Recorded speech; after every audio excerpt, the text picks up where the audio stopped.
में ना लेकर जाओ, मेरे उम्मती को जहन्नुम में ना लेकर जाओ। तो फिर जब जहन्नुम की तरफ दौड़ने भागने लगेंगे, अल्लाह के नबी उस फरिश्ते को कहेंगे मेरे उम्मती को जहन्नुम में ना लेकर जा, मेरे उम्मती को जहन्नुम में ना लेकर जा। तो फरिश्ते कहेंगे ला अस्माउ, हम नहीं सुनते, हम नहीं बोलते, हमें ऊपर से ऑर्डर आए हैं, जाओ अल्लाह से बात कर लो। अल्लाह के नबी दौड़े दौड़े जाएंगे और जाकर बात करेंगे, या अल्लाह तूने तो वादा किया था, या अल्लाह तूने तो वादा किया था, तूने तो कहा था मेरे अल्लाह के हमारी मदद करेगा, अब क्या हो गया? तो अल्लाह रब्बुल इज़्ज़त कहेंगे जा अच्छा इसका दोबारा हिसाब किताब करवा ले। हाँ, दोबारा हिसाब किताब करवा ले। आमीन आमीन। तो अल्लाह के नबी आएंगे, फरिश्तों को कहेंगे भाई मेरी अल्लाह से बातचीत हो गई है, दोबारा हिसाब किताब करो मेरे बंदे का, दोबारा हिसाब किताब होगा, दोबारा हिसाब किताब होगा। फिर उसके हिसाब किताब में बुराइयां बढ़ जाएंगी और जहन्नम का फैसला हो जाएगा, जहन्नम का फैसला हो जाएगा। फिर क्या कहा जाएगा है? कहा जाएगा अल्लाह के नबी सल्लल्लाहु अलैहि वसल्लम अपने जेब में से एक छोटा सा पुर्जा निकालेंगे और उसको रख देंगे कागज़ का। तो वो कहेगा उसके लिए फिर जन्नत आ जाएगी, फैसले जन्नत के हो गए। तो फिर कहा जाएगा भाई तू जो है कहा जाएगा जा जन्नत में चला जा। जैसे ही उसे जन्नत में ले जाने लगेंगे, अल्लाह के नबी सल्लल्लाहु अलैहि वसल्लम को वो बुलाएगा, आप कौन हैं, आप कौन हैं, आप कहाँ से हैं? तो वो कहेंगे कैसा बदनसीब उम्मती है, कैसा बदनसीब उम्मती है कि अपने नबी का नाम तक नहीं जानता, अपने नबी का चेहरा तक नहीं जानता, फिर भी उसके लिए आए मैं। तो अल्लाह के नबी कहेंगे मैं हूँ मोहम्मद सल्लल्लाहु अलैहि वसल्लम। तो वो कहेगा आपने क्या रखा? तो अल्लाह के नबी कहेंगे तूने कभी भूले भटके एक दफ़ा दुरूद शरीफ पढ़ दिया था, एक दफ़ा पढ़ दिया था, ये वो दुरूद शरीफ है मैंने रखा और तेरी नेकियों का पलड़ा भारी हो गया।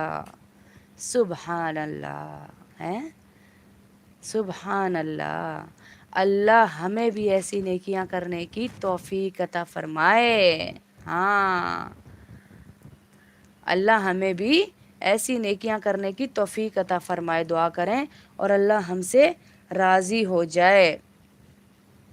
फिर एक बंदे के पास एक ही नेकी होगी। मैं नेकियों के बारे में आज इसलिए तज़किरा कर रही हूँ, यहाँ पे कहा ना जिसकी नेकियों का पलड़ा भारी हो जाएगा इस सूरत में, इसलिए मैं बता रही हूँ नेकी को कभी हकीर ना समझिएगा, छोटी ना समझिएगा। रास्ते से पत्थर उठा देने की भी इतनी अल्लाह वैल्यू लगा रहे हैं। हाँ, इतनी वैल्यू लगा रहे हैं अल्लाह। तो फिर सोचें ज़रा कहाँ जाएगी हमारी वैल्यू है।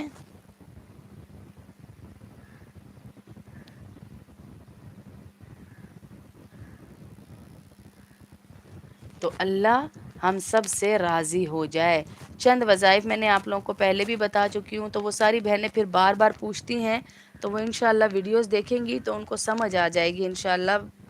दिल स्याह होने की मैं चंद निशानियाँ आपको बता रही थी, बस आपने दुआ करनी है कि अल्लाह सेहत दे, तंदुरुस्ती दे, आमीन।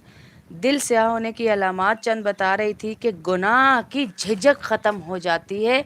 अगर आप चेक करना चाहते हैं ना, तो आपको किसी डॉक्टर के पास जाने की ज़रूरत नहीं रहेगी कि आपका दिल कितना वर्क कर रहा है, ज़िंदा भी है या मर चुका है या बिल्कुल ही काला हो चुका है।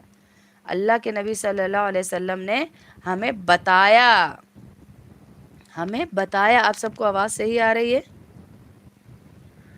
बेटा? सब आप लोगों को भी आ रही है?